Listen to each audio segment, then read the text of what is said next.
Hi guys, welcome back to my channel.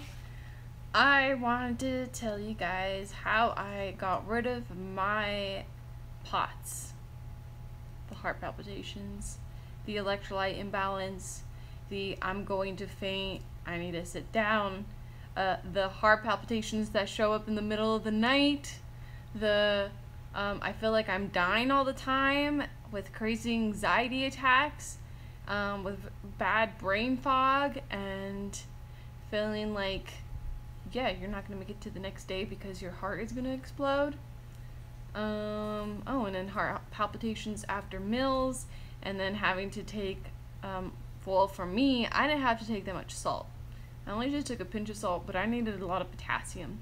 My POTS might be different from your POTS. There's probably different causes of POTS, but I know how I got rid of mine and I know what caused mine. And my POTS was caused from metronidazole toxicity or antibiotic toxicity. I will link a video below on why metronidazole might cause this. Well, they know it causes B1 deficiency and they know it causes POTS, but I found a video that might explain why it causes POTS, because it has to do with like pretty much liver damage and cell damage to where the cells aren't really taking in vitamin B1 anymore, because of the toxicity. So that's why there's like many different things causes, and usually it can be like a toxicity thing that you probably experienced. So I want to explain how I got rid of my POTS, and it pretty much has to do with first taking magnesium.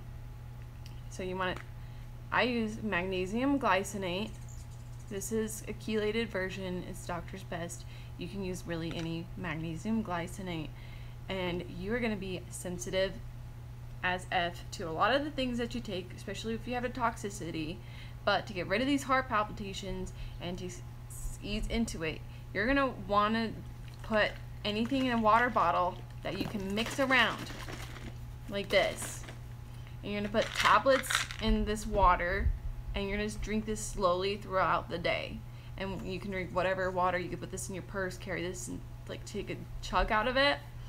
But when you're sensitive to supplements, you put a bunch of water in here, and then you put a pinch of whatever you're starting off with in the water, and you drink that throughout the day, and you slowly build up.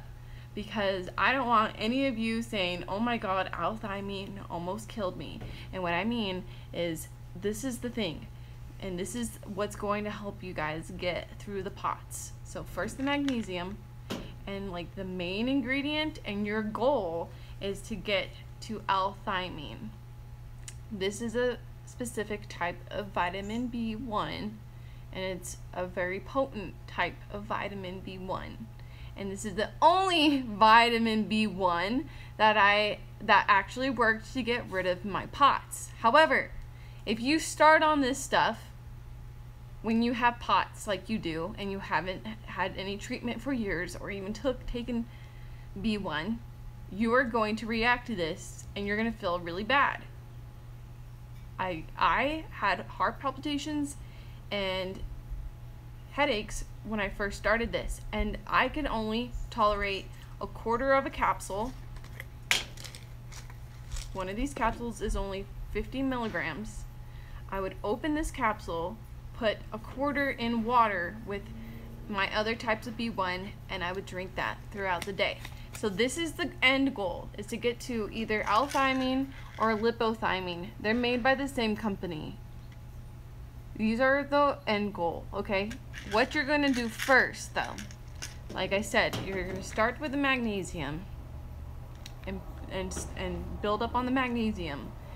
And then you're going to either start, and you probably should start with a regular B1. So start taking a B1 right from the store. Go to the store, find B1 HCL, which is a water-soluble B1, and build up on that first. And you're going to start from 15 milligrams in water. Then you're going to go to 50 milligrams in water, or even slower than that. And you're in each week by week. If you can tolerate HCL fine, you're going to finally build up to around 500 to 700 milligrams of this type of B1. And if you do fine on the HCL and you don't notice a difference and it doesn't really do anything, you are going to try benfothiamine. And you're going to be taking this and you're going to be building up on this. Now this is a fat soluble vitamin B1, and I noticed as soon as I started taking benfothiamine, and it doesn't even have to be this brand, there's different brands, as long as it's a benfothiamine, you build up on this too, and you build up to around 300, 500, 600. You build up on this. And you should start noticing your heart palpitations lessening on this, and that they will like be intermittent throughout the day. Okay, so you do benfothiamine after the HCL. If you do fine with the HCL, then you do this one. So yeah, once you get to a higher amount, then you start to add this to the water. So you can put this in the water and put quarters of this in the water and slowly build up with this one over time. This, within a week, I noticed my heart palpitations were pretty much gone. Electrolyte imbalances gone. But I still take this every day because I don't want to get heart palpitations again. That was a nightmare. I lived with them for about 2 years after the initial reaction, and this was prescribed in the metronidazole toxicity group, but I couldn't tolerate it for a long time because I didn't know how to just get into it. So I'm telling you how, and it's mixing it in water, and you're mixing it with the other B vitamins you're taking. Now, yeah, so this will help. This is how it helped me. So depending on what kind of pots you have, if it's a vitamin B1 deficiency, it will be this B1 that should help. I totally recommend it. These B vitamins are safe. If you do happen to have a reaction, it's called a paradoxical reaction, which means that you've been low on B1 for a very long time, that you're going to have a reaction because it's like a refeeding symptom. What also might help your pots is also getting on a methylfolate and a vitamin B12. I do not tolerate the methyl B12 anymore, so I take a adenosine B12 or I take hydroxy B12. I don't really need a lot of B12. I need more folate than I need B12. Pretty much folate and B12 will cause the same deficiency symptoms. Those will help also. When you take these things, you might notice your heart palpitations increasing just for within the first 15 to 30 minutes after taking it, but then it should slowly subside, and that should have just been the reaction. So that's why we need to go low and slow until you get used to it. If you have anything else, like if you have intense headaches or other symptoms like pain or other things, that doesn't seem really good. That doesn't seem like you're tolerating it very well. I would try to find another way around all this. But for me, I had a slight increase in heart palpitations when taking these things, and then it subsided, and then I started to get better over time. And now I can take a full pill of this without having to put it in water. And then I can take this without getting symptoms from it too. What also might help POTS is taking phosphatidylcholine or lipids. That can help, I've heard. And then I also heard people taking taurine or NAC for POTS. But I know for sure this is the best supplement to take for POTS so far that I've come across, and I can run. I'm skating right now. If I wanted to hike, I would definitely bring some of this and some magnesium and potassium just in case.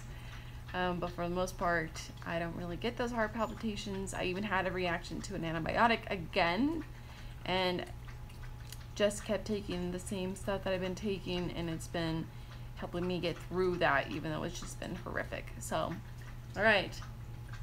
So good luck to you guys. That's how I did it. the amount on this that you should build up to is around 600 milligrams. That's what Dr. Elliot Overton suggests. So 600 milligrams of these at the end goal. So that's going to be 12 pills a day. I only got to 6, so you might not even need to go to 12. You might just need to get to 300. That 300 worked for me. Okay? Or you might even need less over time. Take it slow. Just try it out. That's all I'm asking. Alright? Alright, go slow though. Alright, thanks guys.